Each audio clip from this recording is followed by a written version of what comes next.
The CDC is changing its recommendations about when someone who's positive for COVID should stay isolated. Tonight, KRON 4's Dan Kerman spoke to experts about what it all means. For the last several years, testing positive for COVID-19 meant staying out of the office or school. Now that's not necessarily required.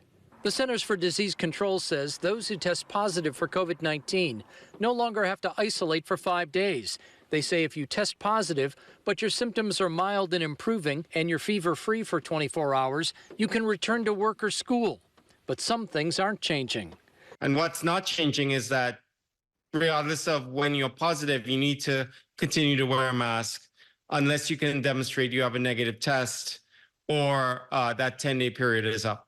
UCSF infectious disease specialist Dr. Peter Chin Hong says the CDC's new guidance puts the rest of the country in line with changes California made at the beginning of the year.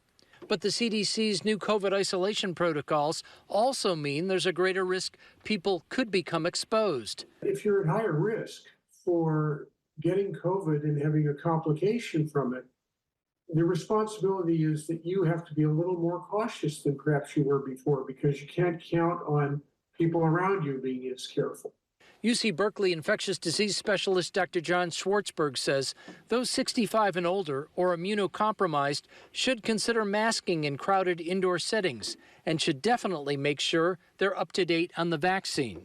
I'm saddened that only 40% of those who are older than 65 have gotten the new formulation of the COVID vaccine.